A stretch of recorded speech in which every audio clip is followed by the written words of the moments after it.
Welcome to Beanstalk, M&J's podcast where we are sharing and showcasing our areas of expertise through conversations with practice leaders on their knowledge and experience.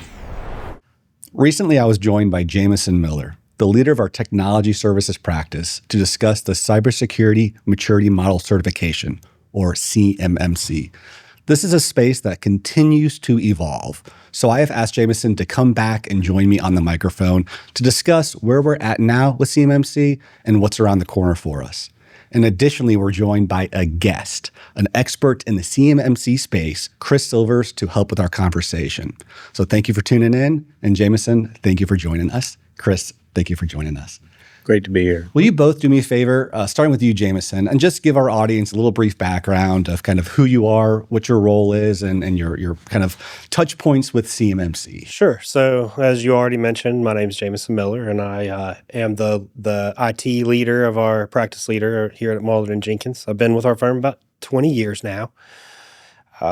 Spent the first half of my career as a CPA working on financial statement audits, and then I've spent the last half of my career working in the information security space. So that's all things Gramm-Leach-Bliley Act to SOC 2 compliance and SOC 1 reporting.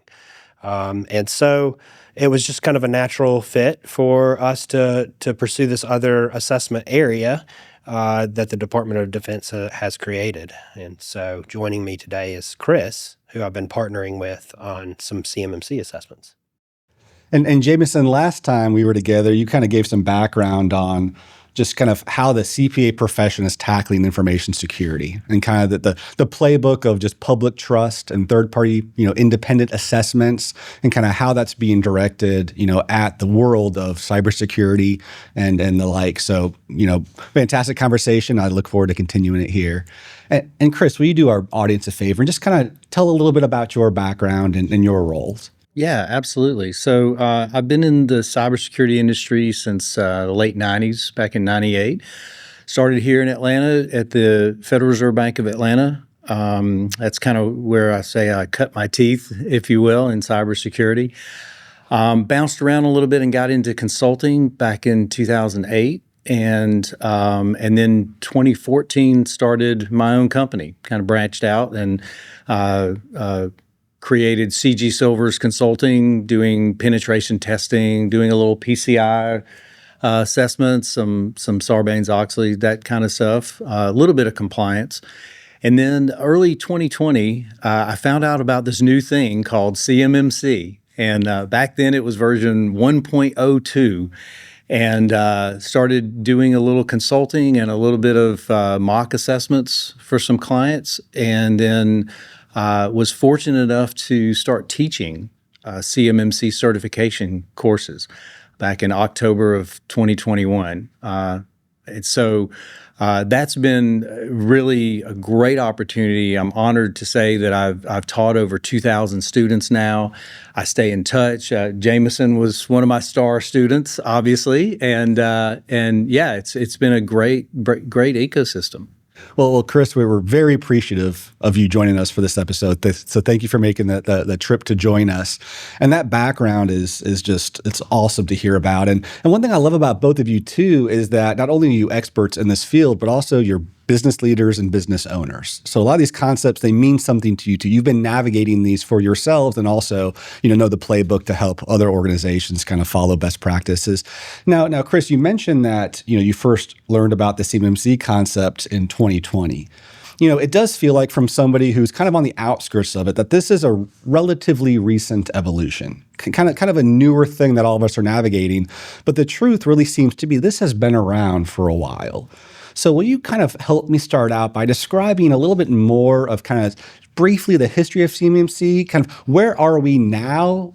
How has the history led to where we are now? And then also we'll kind of expand that into what's kind of coming around the corner, but just some background around like kind of the current environment. Oh, goodness. All right, buckle up, kids. I'll try to just hit the highlights because believe it or not, the history of CMMC goes back to controlling or protecting controlled unclassified information.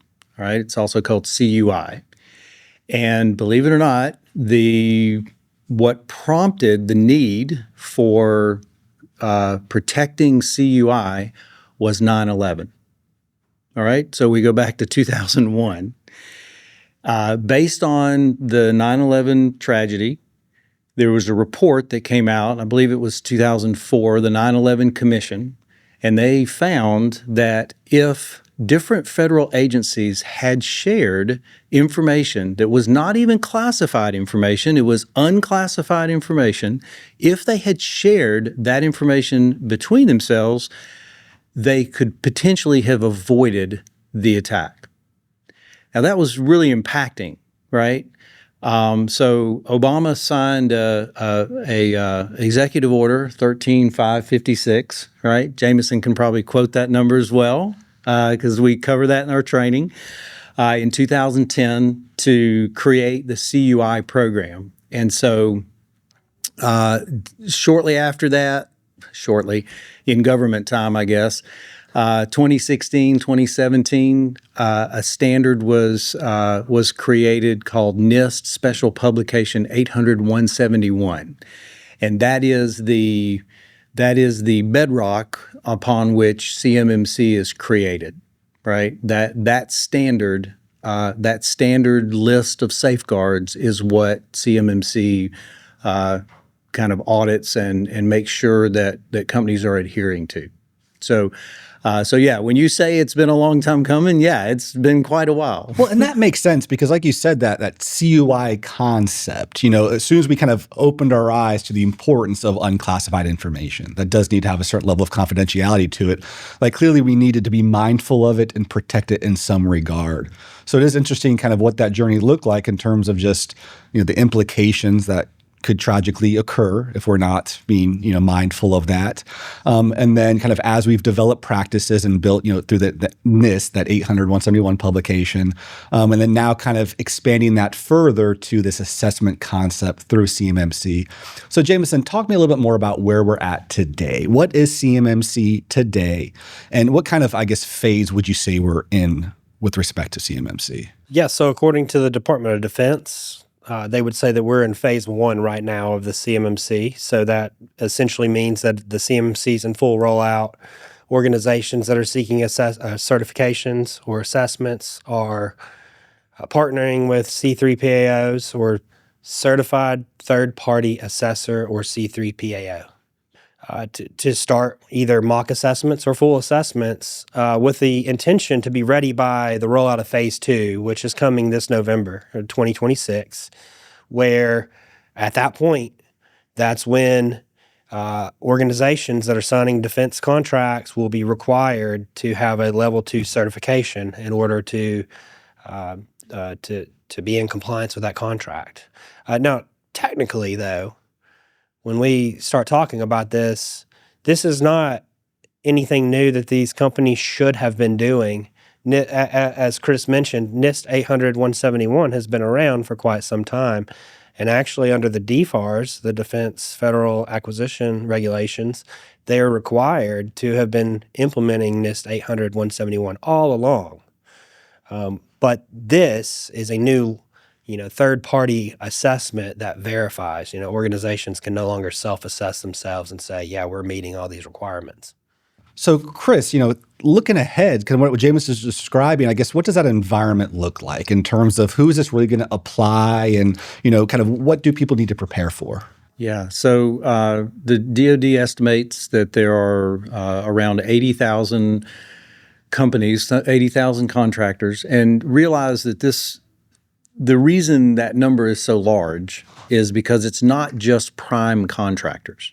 All right, there's a misunderstanding out in the marketplace, I think, that suppliers who are subcontractors don't think that they're covered under this compliancy, when in fact they are. There's a thing called the flow down rule, and that's just a kind of colloquialism, but it's actually written into these laws, these defense federal acquisition regulation supplements, to force prime contractors to flow down these requirements to all their subcontractors.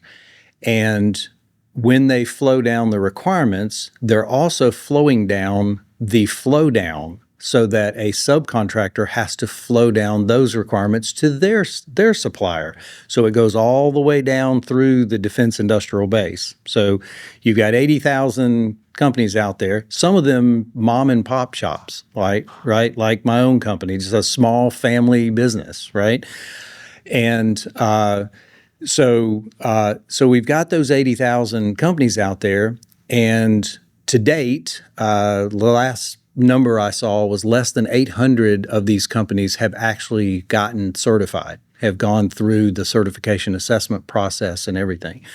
So, that's 1% of the 80,000 have actually been assessed. So I want to sit on those numbers for a minute. So 80,000 is the estimate for who's going to need to have this process applied to them. They're going to need to be compliant with this process, and therefore show some kind of, different levels of compliance. And actually, let me clarify that 80,000 are going to need to be certified by a third-party assessment organization. So that's not even a self-assessment. There's another estimated 120,000 that will need to do self-assessment. So 80,000 is those who need to be assessed. And what was the count estimated of who has currently gone through this process? It's less than 800. I think it was 773 is the number that's sticking in my mind. Yeah. So I guess question to both of you, what's leading to that gap in terms of, well, I guess, it's not required yet. It's just coming around the corner. Is that right?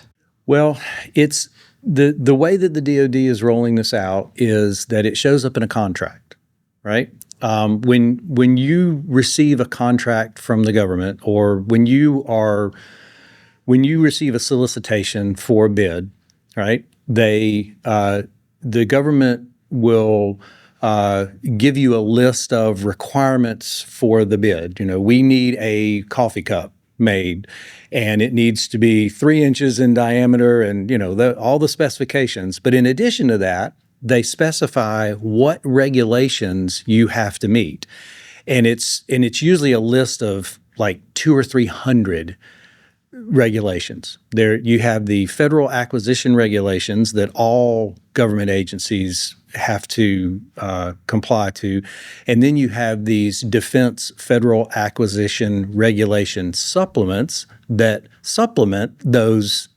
acquisition regulations, and there can be hundreds of those. So the way that the DoD implemented CMMC is that they're including a new supplement, and it's actually 252.204-7021 or 7021 as we commonly refer to it. So that will show up in the contract. And so essentially, if you are bidding on that contract, you have to adhere to those requirements by the time the DoD awards the contract. Okay? So you'll get basically about a 60 to 90 day heads up that this contract requires CMMC certification. And then you'll have 90 days to be compliant. If you're not, then the DoD cannot award you that contract. So they'll go to the next bidder who, maybe had the next, more expensive price or whatever reason, and say, okay, are you compliant? You're compliant? Congratulations, you win the bid. And Jameson, you mentioned that we're in like a phase 1 right now. So I guess phase 2 is that one that's around the corner. So tell me a little bit more about kind of what that transition to phase 2 looks like. Yeah, so like I said, in phase 2, that's when the DoD is going to then start writing those into the contracts. And so, if you have an existing contract that's playing out, you might not have to immediately comply, but the next time that contract re-ups, you better believe it's going to be in there because they want everybody doing this. And this is just going to be a business requirement moving forward. It's not an option. It's not voluntary. If you want to play in this space, this is what you have to do.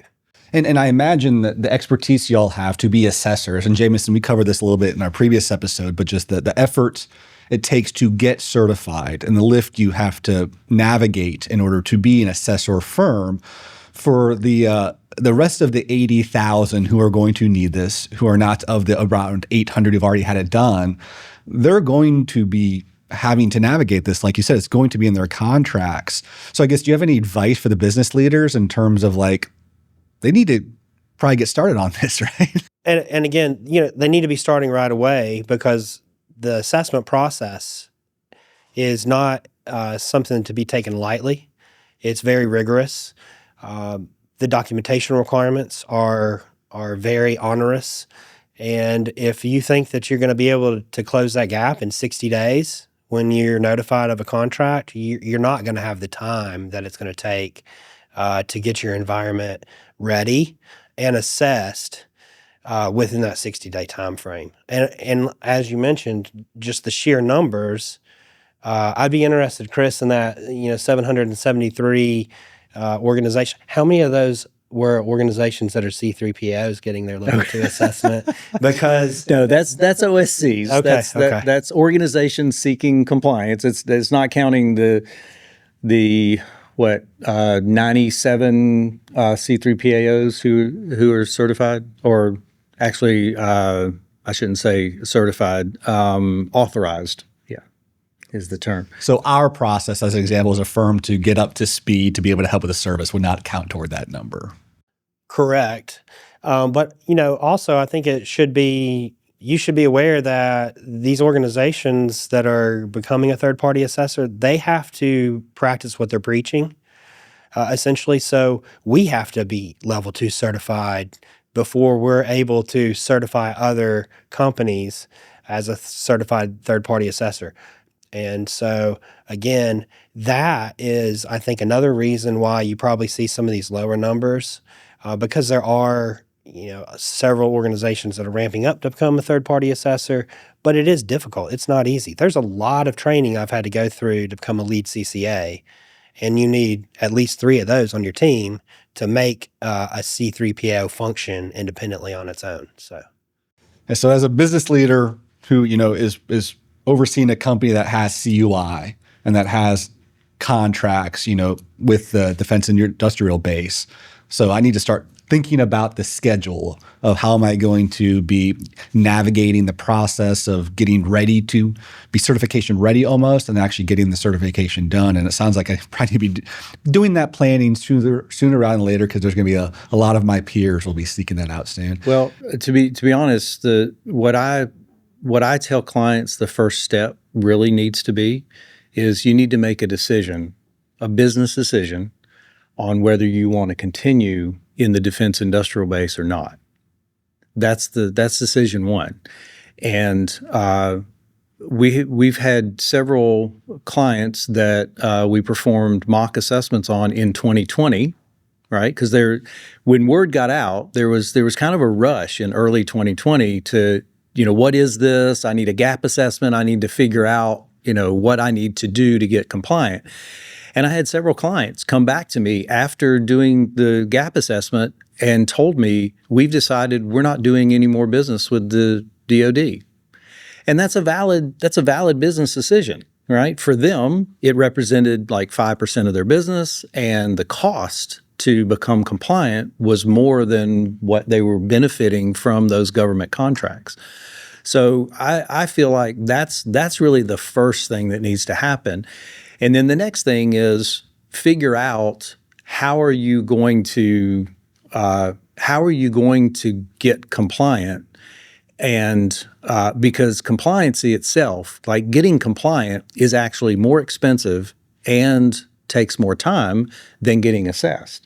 We talk about lead times for getting assessed, and the process itself takes 2 months, and leading up to that, we like to reserve 2 months to make sure that the company is ready, right? We're going through that right now of making sure that they're ready to be assessed. But before all that happens, you've got to get compliant, and that can take 12 to 18 months. So, it's a big deal. So to me, a lot of small companies, the better play for them may be to seek acquisition by a company who is on this path already. And Jameson, my mind goes to, system and organization control audits, SOC 1, SOC 2, talking about this, having to meet control objectives and having an independent assessor come in and give some type of an opinion or conclusion or authorization, whatever the case might be.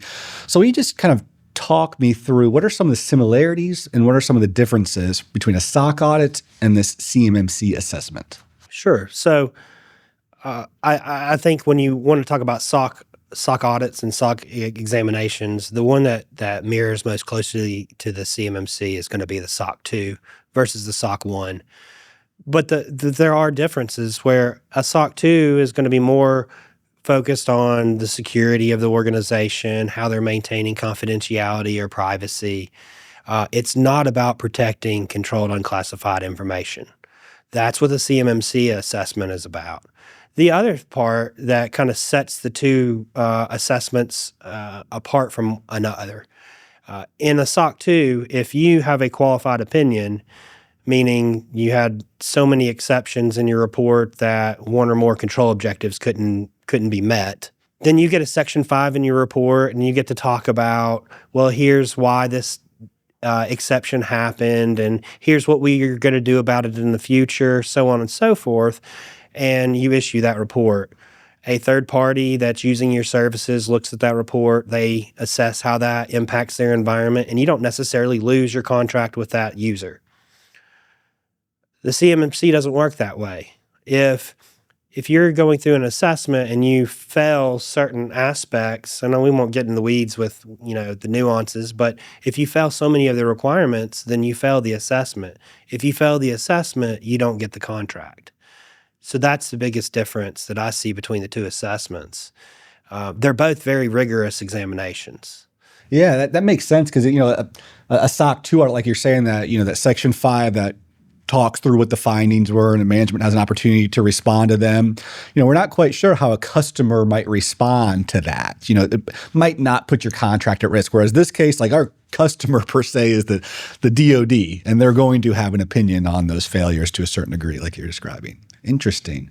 Well, I guess tell me a little bit about what does right look like from a CMMC perspective?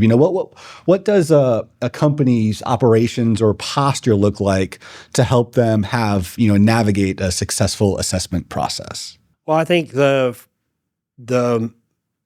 biggest point kind of goes back to one of Chris's earlier points, which is they need the at the top management or the owners or the board, whoever it is that's charged with governance of that organization has to make a business decision. Are we going to continue to stay in this space? And if that is the case, then right looks like making sure that you are ready to meet this assessment process. That goes with getting started right away with mock assessments if you don't think you're ready. Starting to get with those registered practitioner organizations or RPOs. Those are people that have been qualified under the Cyber AB, which is the accrediting body for the CMMC. So those organizations have gone through some rigorous training to consult in this space and help get organizations ready for those assessments. But those RPOs are not certified third-party assessors necessarily. Some are, some aren't.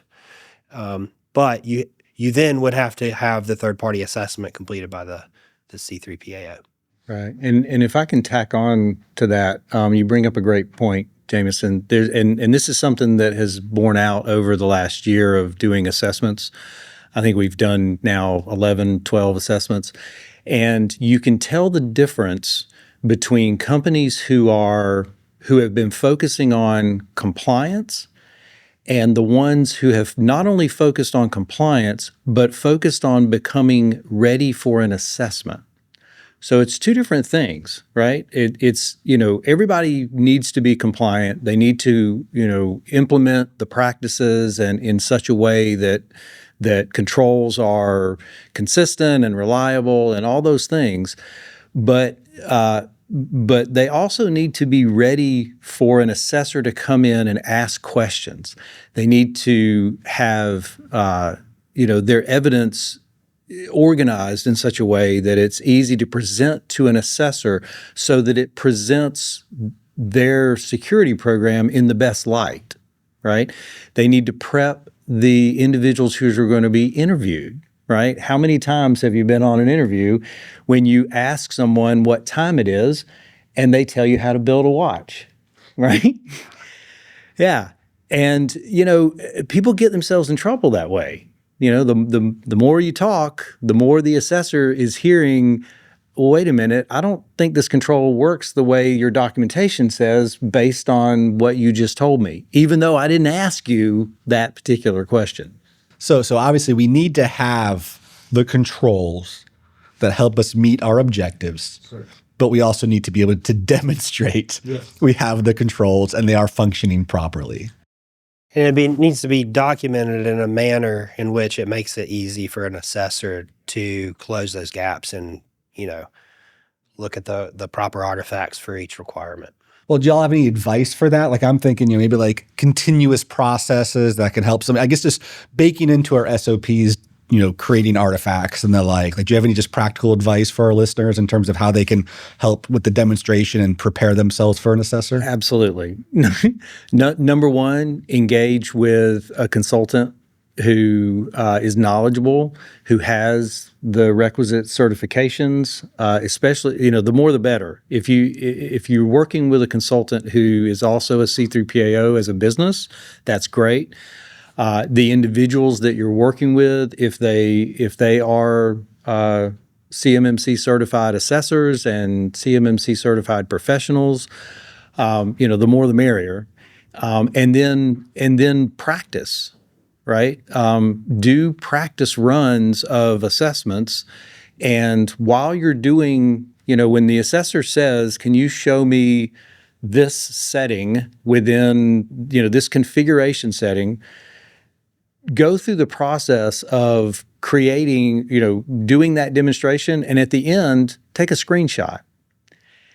And then as long as the same person who created the screenshot is the one who's going to get interviewed in the assessment, they've already done it once. So that when it comes showtime, they're not nervous. They know what requirement, assessment objective was demanded that screenshot, and they remember what they did. So when the assessor says, can you show me that setting, they just do it once again. And from an assessor standpoint, it really, even if we know that they were coached, subconsciously, it makes us feel confident. It makes us feel like they know what they're doing and they have implemented the practice, right? It's very important. You got to remember, assessors are people too, right? That's exactly right. And Jameson, same question to you. Any considerations in terms of advice to folks to help posture themselves for a successful assessment? From my perspective, I think the more documentation you can provide in your system security plan, that's always super helpful for an assessor.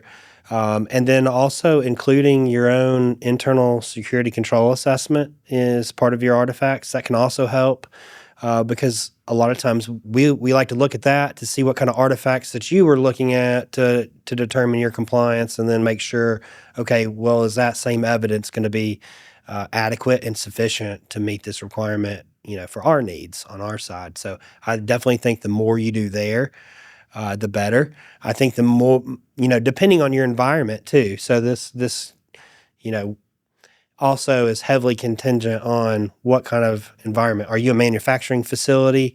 You might have more challenges than somebody that's operating just a secure enclave with a few people in it. And so, if you're in that secure enclave environment, the more configuration information that you can give me with how certain assets within the environment are set up, the easier it is for me to go through and determine, yes, they're practicing what they're preaching, they're doing what they're saying they're doing in their system security plan. The quicker I can get through the assessment, the fewer demonstrations we have to go through. So it saves everybody time by being that organized. And then it just keeps us from asking, kind of like Chris said, keeps us from asking more questions and then getting somebody into that, rambling on and on and on. And then they just, well, well, actually, so-and-so uses this jump drive to take this controlled unclassified information over. It's like, whoa, what did you just say? Like, that just blew this whole assessment up, So making sure that people aren't going to blunder something, quite like that. But at the same time, we're not asking for people to be coached on misleading the assessors. That's not what we're encouraging. We're just encouraging people to be coached up on how to get to those artifacts. Because again, I don't know, like we sit in a lot of these walkthroughs and demonstrations. There's nothing kind of more frustrating than sitting on a demonstration for 15 minutes watching somebody fumble through, their Microsoft Azure environment trying to find certain settings. Great advice from both of you. I think all of us business leaders can kind of take those and put them into action in terms of how we're developing our policies. We're going to actually practice what we preach, do what we say, live by it. Like you were saying, Jameson, in terms of our policies are actually representative of our procedures. And then additionally, importantly, preparing our people, making sure that we can navigate, like you were describing, Chris, in terms of just, being coached in the ways that make sense to coach our folks, just so that we can successfully and accurately demonstrate what we are doing as a business and what our controls are and how we are documenting satisfaction of those controls. So great advice from both of you. But I'm also curious about maybe some misses. Maybe something from y'all's experience of navigating either side of the coin in terms of whether you've been consulting with companies to help them prepare and be assessment ready, or whether you've actually been navigating an assessment, with a company. Just what are some things you've seen where maybe something's gone a little sideways? So Chris, you first. Okay. Well, from an assessment perspective, I think, actually, I do have a good consulting one. I was doing a mock assessment back in 2020, right? So it's been quite a while, where they had great policies, and they had a policy that administrators, when they log into the system, they have to use multi-factor authentication. Okay, this is one of those requirements that it's so easy, like, to say it, and it's so easy to understand it, and of course a bit difficult to implement, right? But nobody really questions the need for multi-factor authentication in today's world and all that. So I'm with the client, we're sitting in a conference room, and he's showing me up on the screen the authentication mechanism. And I say, okay, great. So show me the administrators. And, his policy said, sure enough, all administrators have to use MFA. So I said, okay, show me the administrators. Now show me, where it says that they have to use MFA. And he's showing me a list of about 6 or 7 administrators. I noticed that 2 of them, it says no MFA required. I'm like, are you sure we're at the right place? I mean, I'm just trying to throw him a bone, right? And he just kind of looks at me and he says, I'll be back in 5 minutes. So, very important. Again, goes back to that coaching. Make sure that whatever you have implemented is still implemented when the assessor shows up. Right? It's very embarrassing. Apparently, there were a couple of administrators who were troubleshooting something and they had turned that off. Well, during the assessment, it's not a good time to turn off security controls, right? Maybe never a good time to turn off security controls. Never honestly. is a good time, but still, it all comes down to, make sure you're doing what you say you're doing. Yeah, exactly. No, that's a great example because I agree, James. It's probably never a good time to turn off security controls. For sure. But yeah, Chris, and I feel like that's something where this process, is really valuable just to kind of keep all this top of mind for us too. That, we created that MFA policy for a reason, and we first enabled it for a reason. And it's probably good for us to go through even just internally and check that it's there, especially if we know an assessor's going to be coming in soon. Yeah, absolutely. And I wanted to mention one other thing about interviews as well. Most of the time when we are performing interviews and we're having demonstrations done, we need to take a little bit of time to document what we're seeing, right? Because we don't just sit down at night and replay the day and do all our documentation. I mean, there's no way to do that. There's just too many questions that you've asked. So it's very common that there's going to be a good 15 to 30 seconds of silence. Learn to get comfortable with the silence. Embrace the silence. Because as a person who's being interviewed and assessed, and I've been in that seat, I've been in that hot seat, it is so hard to just sit and let the silence linger while the assessor is typing up his notes, right? It is difficult, but you need to learn to do it.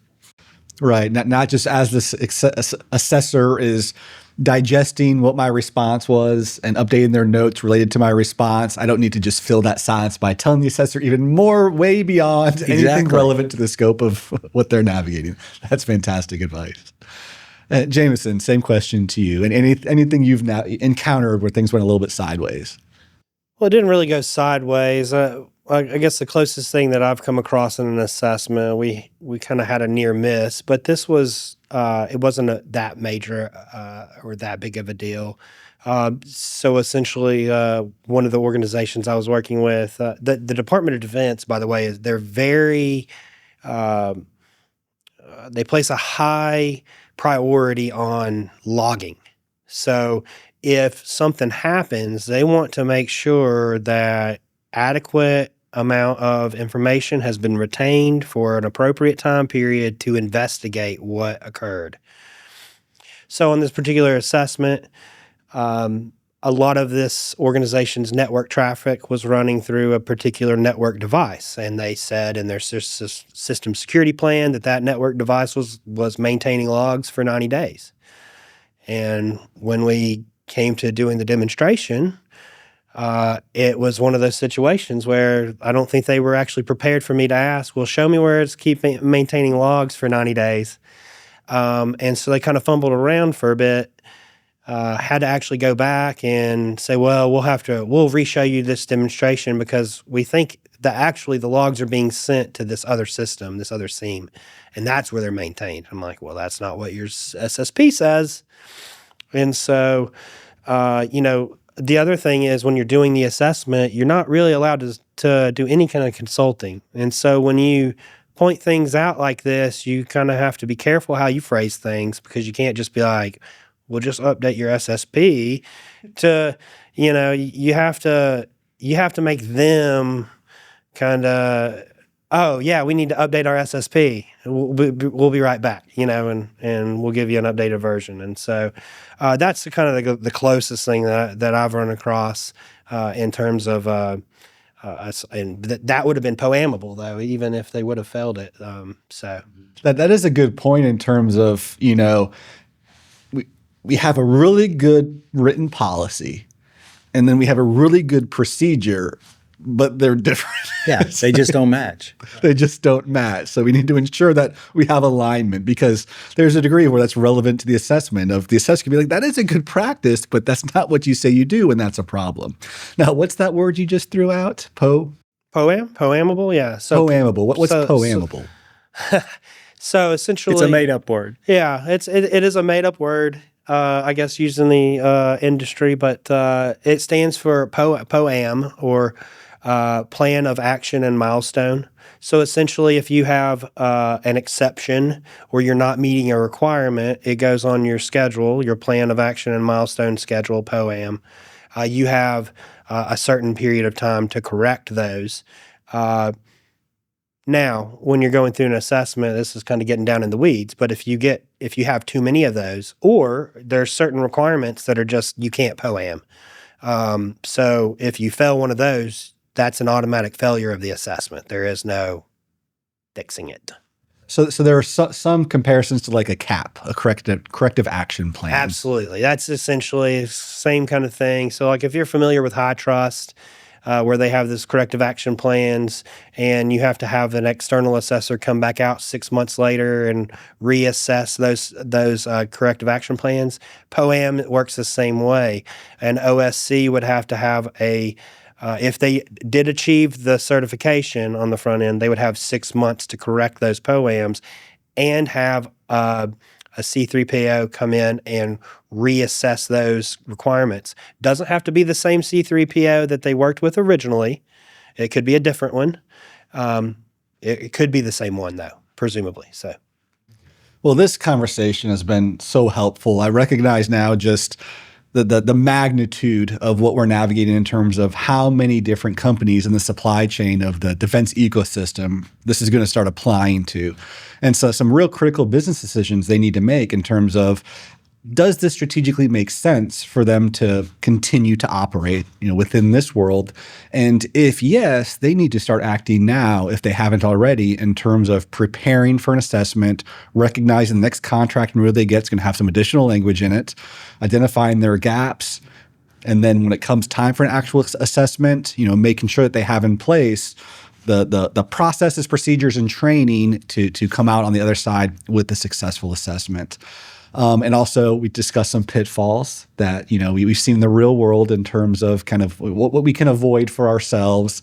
I guess I'm going to ask one last question to both of you. Jameson, I'll start with you, and then with you, Chris, in terms of kind of just your final takeaway for our listeners. Just kind of that one final piece of advice that you had for them, just as they're preparing for or navigating this CMMC environment. So, Jameson, what's your last takeaway for our listeners? Sure. So maybe a couple things, but the first, starting with whoever is going to be in your organization leading the charge for the certification, in my opinion, this is not a requirement, but just this is my opinion, I think it would be helpful for them to go through the CCP and maybe even the CCA course. That way they are familiar with what the assessors are going to be looking at, what the assessors are going to be doing, and that will give them a better understanding of the requirements also. They don't necessarily need to go take the examinations, but I do think it would help for them to go through that training. They're 1-week courses, so that would help educate somebody internally, and they're not too expensive. So we're not talking about tens of thousands of dollars of training here. The second thing I would close with is just scoping is so important in your environment. So if you can't figure out or get your hands or your head wrapped around everywhere you have controlled unclassified information in your environment, and you don't understand all the scope of the assets you have in your environment, then you can't protect them all, and you can't understand. So if you're having difficulties navigating that, then you need to find a partner that can help you navigate that and organize this stuff in a manner to get you over that hump quicker. So that would be my biggest takeaways. Well, I've heard you say before, Jameson, you can't protect what you don't know you have. That's right. Yeah. So if you don't know you have it, or you don't know that, the example I gave earlier of, somebody takes a jump drive and moves it from a machine in this network to over here in the warehouse, if you don't understand that those things are happening, then you can't have adequate controls in place to protect everything and pass this assessment. Chris, same question to you, kind of a final takeaway for our listener. Wow. Well, Jameson kind of covered really the big hitters that I probably would throw out there. And especially you brought up scoping. Yeah, I would echo that 10 times. Scoping, right? We've seen a false start. The one kind of false start that we've had was because of scoping. Because we started asking the simple question, how do you receive CUI? And the contractor, the OSC, started describing all the ways they receive it.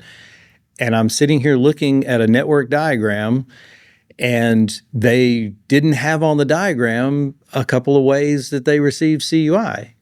So I'm like, we can't go forward. There's, without a solid documented scope, we cannot go forward. So it's vitally important. The only other thing I would, reiterate is assessors are human. In my particular case, my wife works with me. She's been working with me for 5-6 years now, and she is an assessor. She's a CCA. And when we show up on site, we're not mean. We're not there to trick you. We don't hold a grudge against anything in the world. We're literally just wanting to provide the OSC an opportunity to provide evidence that they are compliant. So, my wife's also name is Chris, so we're Chris and Chris. And one of the consultants started calling us Chris plural. So Chris squared. yes, Chris squared. I think we've heard them all. Chris plural was a new one though. I hadn't heard that before, but yeah, assessors are human, and keep that in mind. Right, I wouldn't suggest doing anything untoward or deceitful or anything, but assessors are human, and we can't escape that. It is what it is. Also, fantastic advice. I love your comment about scoping, because I know that's oftentimes whenever we're trying to secure some type of environment, we have to know what are the boundaries of that environment. What is our system? What are we? Kind of ties into that concept of you can't protect what you don't know you have, but what is relevant to, and like you're saying, kind of how CUI is coming into our environment, making sure our network diagram is appropriately capturing that. And I also love the comment too, Chris, about just assessors being human. We're all playing our part. Right. And we all want this to be a smooth process, a successful process. We're all in this together. At the end of the day, the way I see it too, is this has real implications. I mean, we're not all just doing this just to check off some boxes, right? Yeah, absolutely. I mean, we didn't really talk about like the real world impact of not protecting CUI. But, there's stories about the Chinese bomber that looks a lot like our stealth bomber, the space shuttle that looks a lot like our space shuttle. Well, there's a reason for that, right? Plans and designs and sensitive information is getting stolen and used by our adversaries. Yeah, you're right. Like there are actual real world implications to all of this. And Chris, will you also just do me a favor and tell our listeners a little bit more about your business and how they can get in contact with you? Yeah, absolutely. So in addition to CMMC, we do other compliance frameworks like PCI, HIPAA, those type things. We also do penetration tests. And as you might imagine, I love education. So we have a whole education department in our business where we can do user awareness training and that type of stuff. It's a little different. It's not a platform. It's not just a 5-minute video. It's literally me coming on site and doing kind of a road show. So as you can probably imagine, I'm pretty passionate about security and about helping companies become more secure, right? There is no 100% out there. And just trying to approach it. So basically, in the late '90s, early 2000s, I essentially bought everything that says CG Silvers that I could find. So what I tell people is the way to get in touch with me is just go out on the internet and yell CG Silvers, and you'll probably come up with me. That's literally linkedin.com/in/CG Silvers, right? And of course, our website, cgsilvers.com. Well, again, thank you so much to both of you for joining me. And first off, just thank you for the work that you do, because it really is impactful. But I just also really appreciate you joining me today and getting on the microphone to talk through these considerations.